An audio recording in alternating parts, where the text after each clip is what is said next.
kalau kanker itu sel-sel aktif. Mereka berpikir seperti kita berpikir. Dia bisa menghindar, dia bisa berlari, dia bisa bersembunyi, dia bisa seolah-olah tidak menyerang, tapi pada suatu saat dia menyerang tiba-tiba.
Punya disiplin dan punya kebiasaan baru dalam bentuk habit baru, sifat-sifat baru, kebiasaan, maka seseorang itu mungkin bisa sembuh, bahkan bisa bertahan,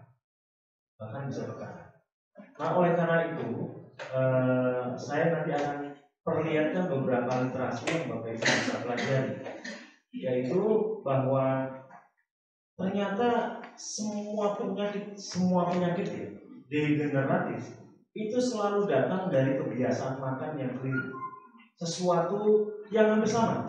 Kalau ada kata Bapak Ibu datang dari diabetes ya, dari sebagian besar dari anggota MOBI yang menderita penyakit diabetes. Penyakit diabetes 100 sampai 150 tahun yang lalu itu tidak terlalu banyak dikonsumsi, tidak terlalu banyak diderita. Coba Anda pikirkan, kalau Anda kata Bapak Ibu pernah mendengar cerita dari orang tua kita, kakek kita, bagaimana orang-orang dulu hidup dan sebagainya, selalu saja mereka rata-rata berumur panjang. Dan kalau Anda kata meninggal itu hal yang karena alami, karena kecelakaan, karena racun, karena usia tua, selalu begitu. Tidak ada yang karena penyakit sekarang aneh-aneh. Ada sakit diabetes, ada sakit jantung, ada sakit ginjal, ada sakit liver, ada sakit yang berhubungan dengan tiba-tiba anggota tubuh tidak bisa berfungsi dan sebagainya. Salahnya siapa? Ternyata dimulai dari makanan itu. Segala macam ilmu pengetahuan, kedokteran dan sebagainya itu bagus, tetapi ternyata ya hukum pasar yang berlaku, supply and demand. Supply yang akan dibuat kalau demandnya ada. Penyakit diabetes banyak sekali obatnya, banyak sekali dokternya. Karena kenapa? Permintaannya banyak, orang yang sakit diabetes banyak. Kenapa sakit diabetes banyak? Karena salah makannya. Sama dengan kanker. Kanker itu dulu kan nggak banyak. Kenapa sekarang begitu banyak? Saya tadi malam nonton YouTube sekitar jam 1 malam. Saya jadi ceritanya kemarin hari berlibur bersama keluarga dengan orang tua saya di Magelang ke Jogja. Tapi begitu pulangnya jam setengah 12, jadi dia kembali lagi ke Magelang, mengembalikan orang tua. Jadi saya sampai sana sekitar jam setengah 1, jam 1, dan jam 6 pagi langsung berangkat untuk kesini. Tapi pakaian saya ada di Kota Gede, jadi saya harus kesini, makanya saya pulang banyak. Nah, Kita menganggap bahwa gaya hidup kita sudah benar, jangan benar. Tetapi terlalu banyak asupan karbohidrat dan kita tidak pernah memikirkan, ini apa sih yang salah dengan hidup kita ini? Kita nggak salah apa-apa kok tiba-tiba berapa sakit. Salahnya dari mana? Kok tiba-tiba jatuh ke saya? Jangan saya, orang lain saja. Tapi kalau orang lain dapat juga, kalau bisa jangan saya, orang lain saja. Lempar. Tetapi gini, semuanya berasal dari apa yang kita lakukan setiap hari. Ya kan? Yang setiap hari dilakukan yang paling sering itu makan. Kemudian setelah makan, yang kedua itu adalah penyakit hati dan pikiran. Bapak Ibu nggak tahu ya? Kalau ada audio di sini, terus di sini.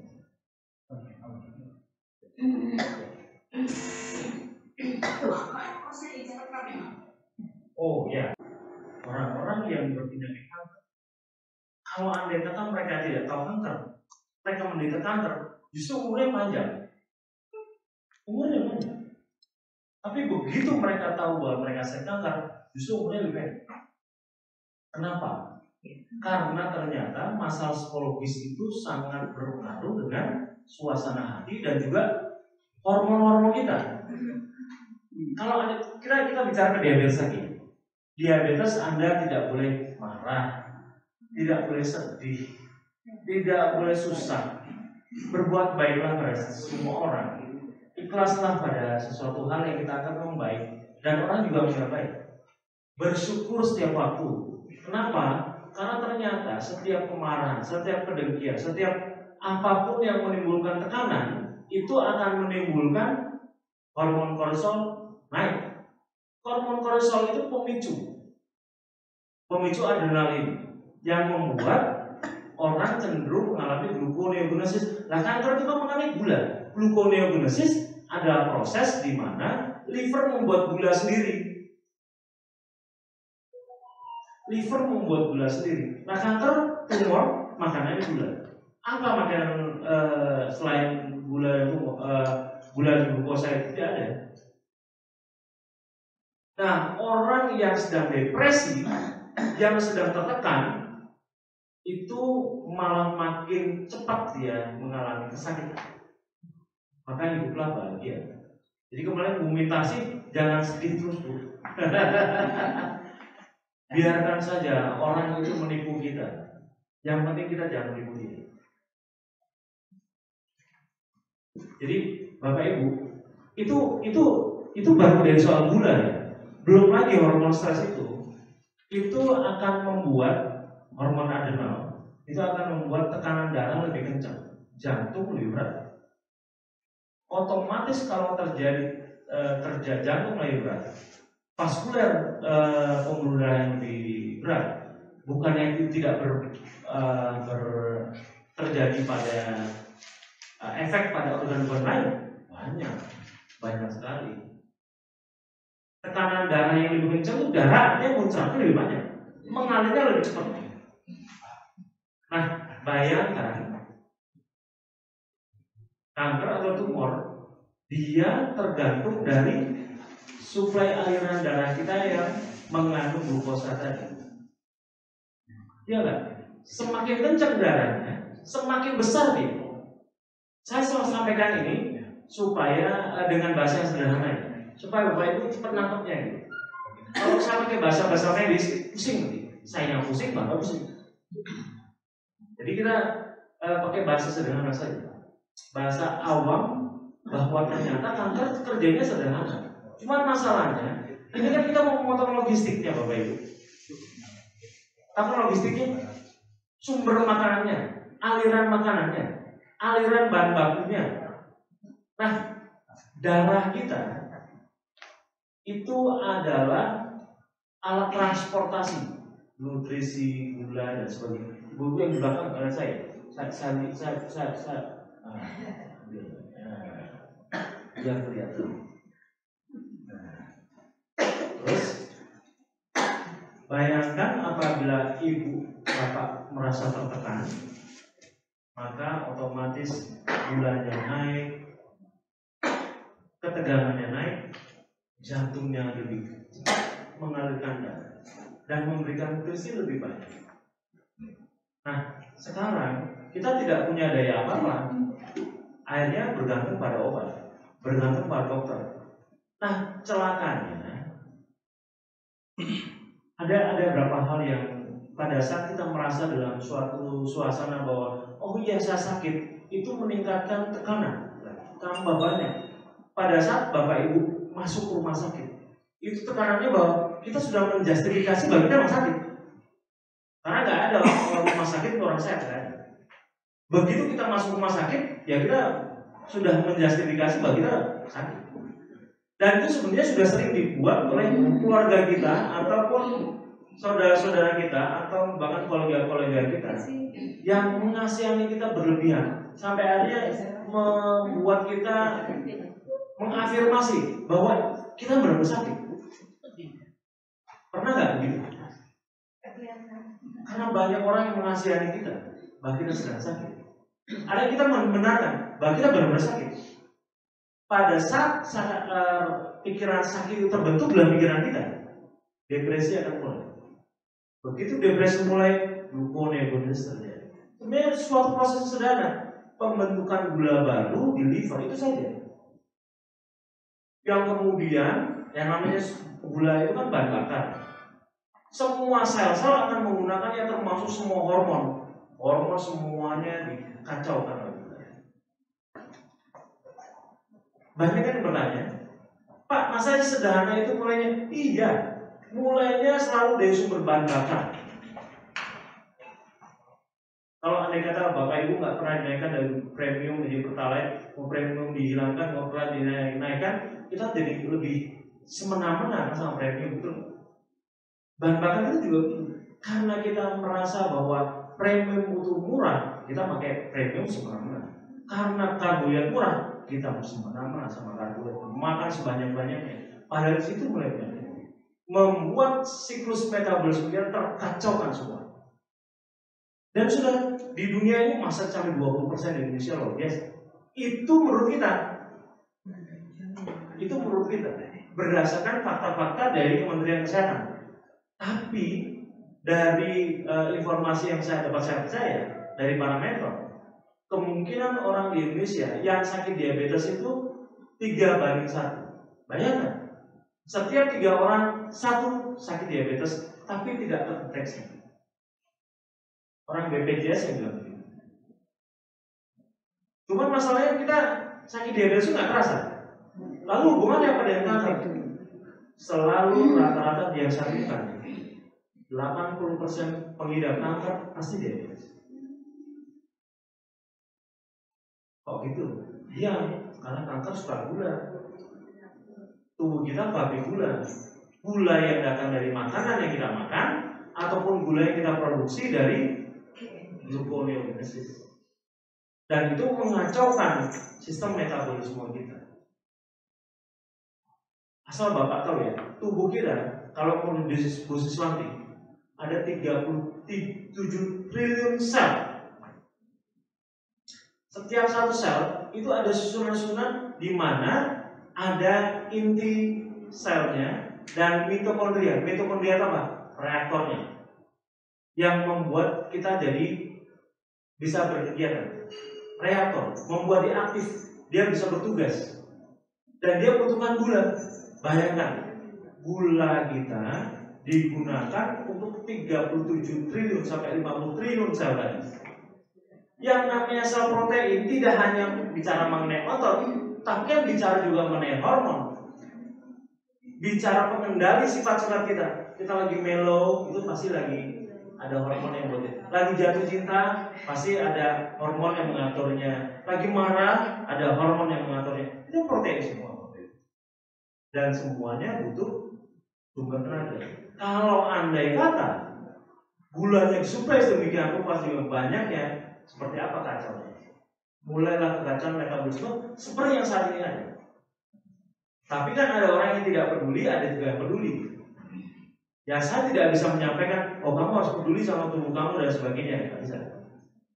Saya hanya sampaikan, ya, ini tubuh Bapak Ibu sendiri. Silakan. Jadi kok sepertinya saya melihat ada korelasi yang kuat antara diabetes dan kanker. Ada korelasi yang kuat. Karena kenapa? Semua kanker, semua tumor selalu suka gula.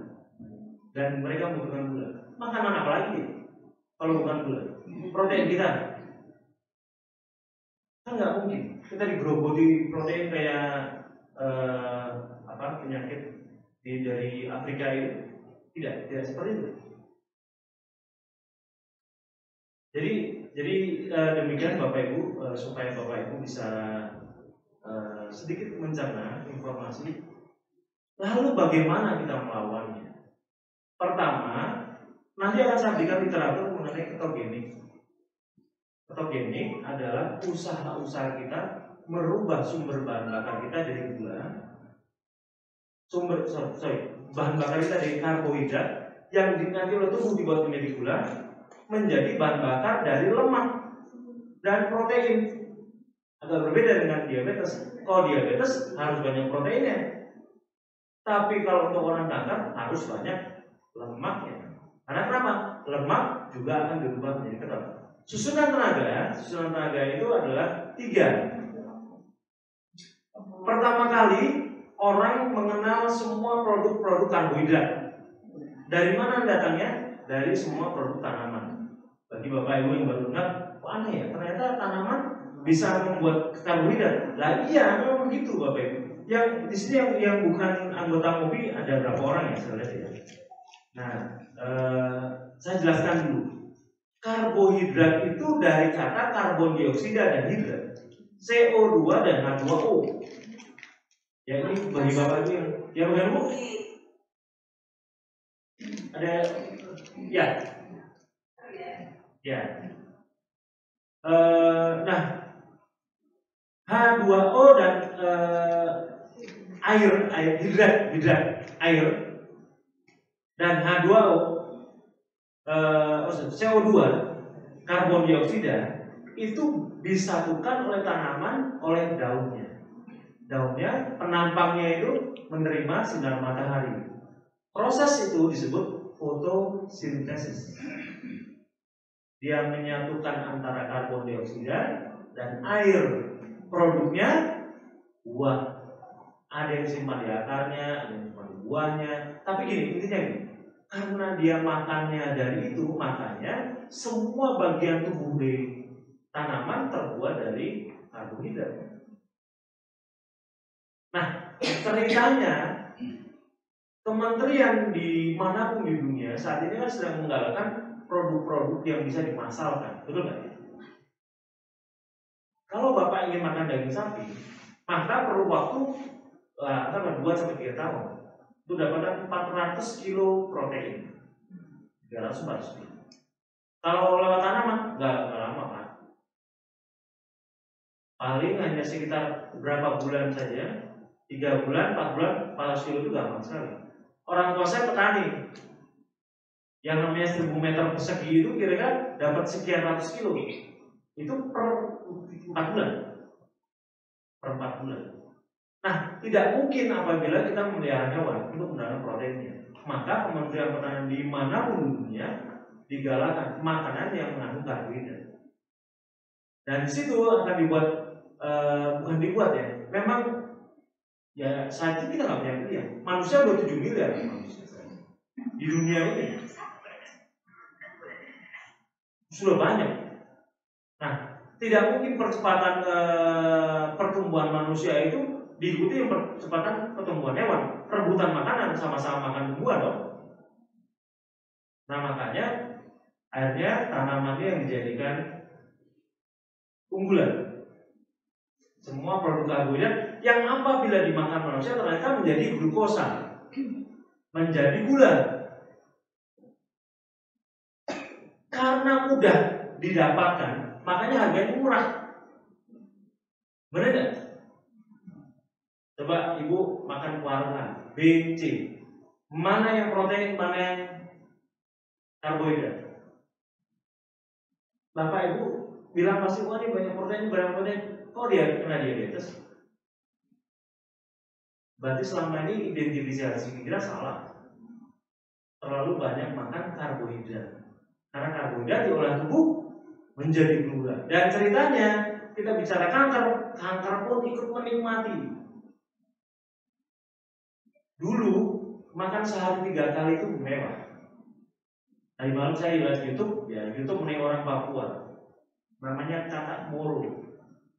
Kakak Moro itu sebenarnya adalah seorang dari suku Dani yang dekat dengan proses asimilasi tentara Indonesia di pegunungan tinggi di mana ya? Di wilayah Papua ya, saya nggak tahu tepatnya, tapi daerah tinggi Namut. Dia mengatakan orang Jawa itu mewah karena makannya sehari 3 kali. Kami hanya makan sehari 2 kali. Tapi faktanya kita bukan mewah lagi, luar biasa mewah. Karena sehari kita bisa makan sampai 5, 6 kali, 7 kali sama ngemil-ngemilnya itu. Ya benar ya Bu. Dan ngemilnya itu juga bukan protein, karbohidrat. Karena kenapa? Tidak ada yang terbuat dari hewan. Biasanya orang yang baru pertama kali dengar, wah Pak Eko nih ngajarin supaya kita sakit kolesterol. Nah, pasti ya. Terus kemudian mulai berbantah-bantah nih diri kita sendiri bahwa ya, Pak Eko bisa menyembuhkan diabetes tapi tidak bisa menyembuhkan kolesterol. Oh nanti dulu, kita akan sesi lain. Baik, kita bicara lagi ke sumber tenaga yang tadi glukosa, itu sumber tenaga pertama. Karbohidrat menjadi glukosa.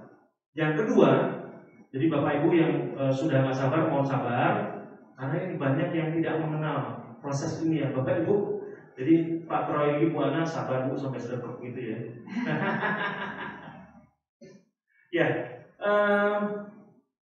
di sini yang kedua, apabila kita makan lemak, saya akan luruskan ceritanya. Apabila ternyata karbohidrat tidak kita makan, kita menghentikan makanan kita, apa yang terjadi? Orang perlahan akan kurus. Kenapa kurus? Ternyata tubuh selalu punya alternatif kedua kalau andai kata tidak ada makan karbohidrat lagi, yaitu lemak. Lemak akan dicairkan, lipolisis namanya. Proses pencairan lemak menjadi makanan itu namanya adalah lipolisis. Hasilnya apa? Keton. Jadi kenapa orang-orang yang menghentikan makan karbohidrat badannya lebih cenderung kurus? Ya, karena lemaknya akan dijadikan sumber tenaga. Tetapi bagaimana cara untuk mengumumkan lagi? Makan lemak. Karena kenapa? Tubuh kita akan mendahulukan apa yang ada di dalam masuk ke lambung kita, bukan di badan kita. Jadi kalau andai kata ternyata di perut kita ada lemak, makanan di mulut kita ada lemak masuk ke tubuh kita, maka tubuh akan berusaha mengambil sumber tenaga itu. Mengambil lemak itu diurai menjadi keton. Jadi lemak kita tetap utuh. Gitu loh Bapak Ibu. Itu alternatif kedua tubuh kita kalau andai kata kehabisan sumber tenaga. Dan ceritanya yang namanya kanker, tumor itu tidak kenal keton. Lalu kenapa orang diabetes tidak bisa melakukan program kanker? Ya karena agak bertolak belakang. Orang-orang yang kanker butuh endurance, daya tahan dalam memperlakukan sel-sel kanker itu lebih lama. Kalau diabetes itu seperti penyakit flu. Itu karena kesalahan kita sendiri. Dia sifatnya pasif. Paham ya Bapak ya? Artinya kalau andai kata sifat kita berubah, gaya hidup kita berubah, maka kita akan mendapatkan hasil yang berubah, berbeda. Tetapi kalau kanker itu sel-sel aktif. Mereka berpikir seperti kita berpikir. Dia bisa menghindar, dia bisa berlari, dia bisa bersembunyi, dia bisa seolah-olah tidak menyerang, tapi pada suatu saat dia menyerang tiba-tiba.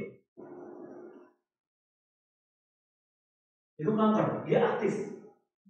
Dan itu butuh endurance lama, daya tahan lama untuk mengalahkannya dengan cara menghentikan logistik atau perbekalan apa sih yang dicari? Gula, glukosa. Tetapi karena dia itu seperti seolah-olah punya otak ya, bayangkan dia bisa menyebar Bapak Ibu. Orang yang punya kanker di misalnya di satu bagian tubuhnya, itu tiba-tiba bisa menyerang, pindah kemana? Bisa pindah ke perut, bisa pindah ke tangan, bisa pindah ke kaki, ke hati, ke paru-paru, bisa saja, bahkan menyebar, metastase. Bayangkan, kenapa bisa begitu? Karena kita mempersiapkan tempatnya dengan baik dulu. Misalnya, orang yang diabetes sudah pasti pH ya. Karena kanker suka dengan pH rendah. Kanker hidup di pH 3 sampai pH 6. Kanker hidup di pH 3 pH 6. Kanker suka glukosa. Kanker suka dengan karbon dioksida. Karena kenapa? Karbon dioksida menciptakan suasana asam. Darah yang banyak karbon dioksidanya cenderung asam. Dokter menyebutnya acidic. Dari kata asid, dari asid itu artinya asam. Bisa dihitung pakai pH. Makanya karena suka berdebat soal pH, ya mereka nggak percaya, nggak apa-apa. Itu bukan saya rugi kok. Ya kan? Kenapa saya harus sering mengatakan, tahu bukan badan saya? Sehat atau enggak kan Bapak Ibu semua yang punya. Kenapa? Kalau enggak saya glukoneogenesis Bapak. Iya, saya ngenes loh. Iya, bayangkan parameterisnya jumlahnya yang sekitar belasan 18 orang ini mengurusi 21.000 orang. Bulan ini 22.000 orang loh. Kalau andai kata mengadakan penolakan, mengajak debat segala macam dan kemudian bagian ngengkel-ngengkelan, saya selalu bilang kalau ya emang gue pikir sakit-sakitmu, sehat-sehatmu, saya ngasih tahu aja. Saya menggunakan literasi yang jelas. Mau mereka berpikir bahwa ini masuk akal tidak masuk kan, dia pelajari nggak benar. Dia Bapak Ibu. Nah, dengan adanya keton, kanker mulai kehabisan sumber bahan bakar. Seperti kasus Pak Prayogi itu menarik.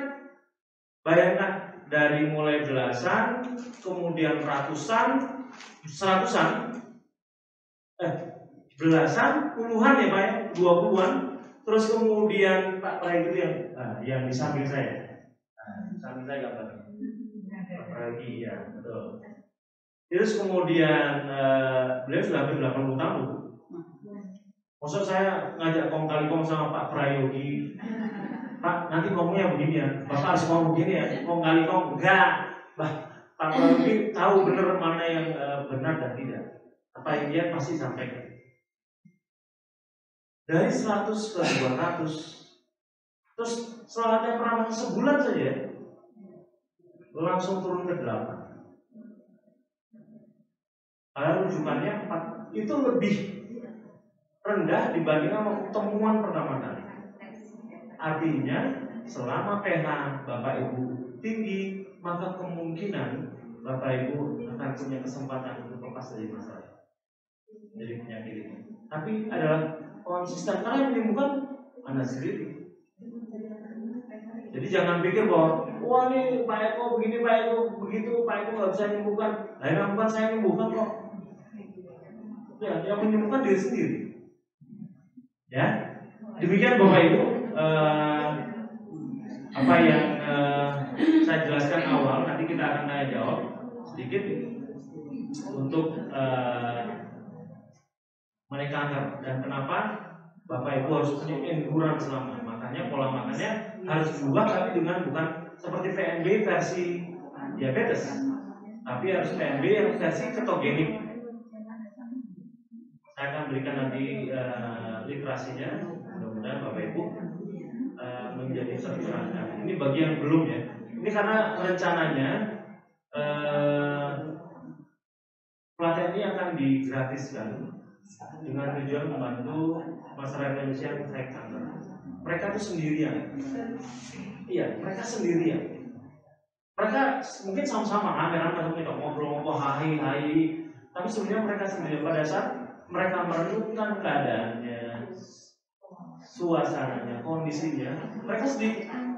dan itu membuat mereka merasa sendirian.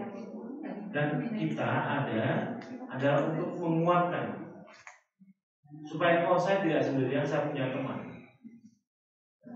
Saya punya teman. Saya punya teman untuk bicara. Dan saya mendapatkan solusi sederhananya bagaimana ternyata tubuh kita bisa melawan penyakit. Tidak tergantung pada uang kita, tidak tergantung pada tebalnya dompet kita, tapi dari apa yang ada. Ya, Bapak Ibu, kita akan mulai. Kita akan latihan selama kurang lebih 1,5 jam.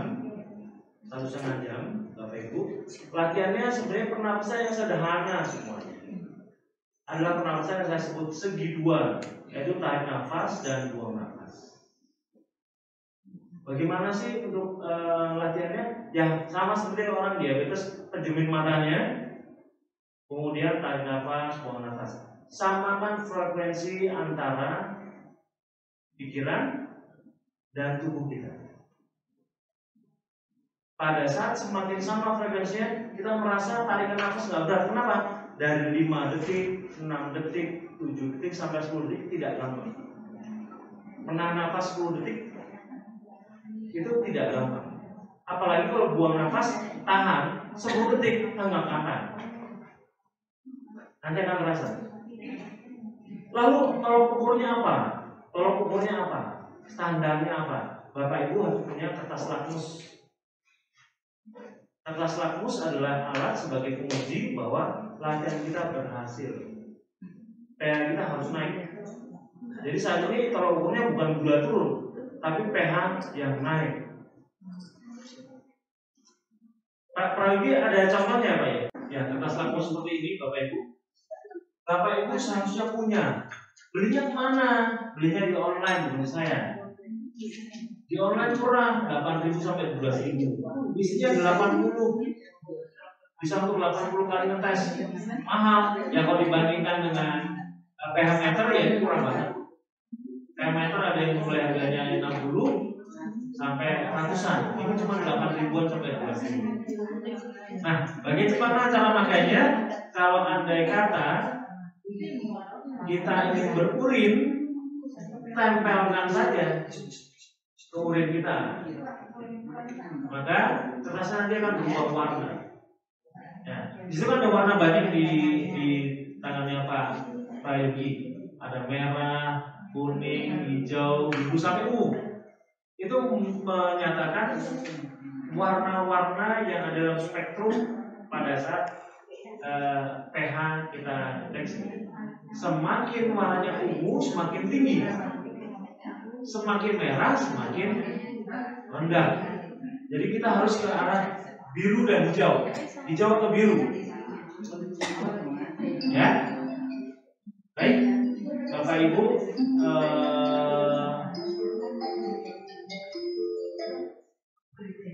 Demikian yang ingin saya sampaikan. Baik, kita akan mulai latihan pernapasan kita. Dipejamkan dulu, relax. Kita akan berlatih segi dua selama 30 menit. Kita mulai. Lepaskan. Tarik nafas. Lepaskan. Tarik nafas. Lepaskan. Tarik nafas. Lepaskan. Tarik nafas. Lepaskan. Tarik nafas. Lepaskan.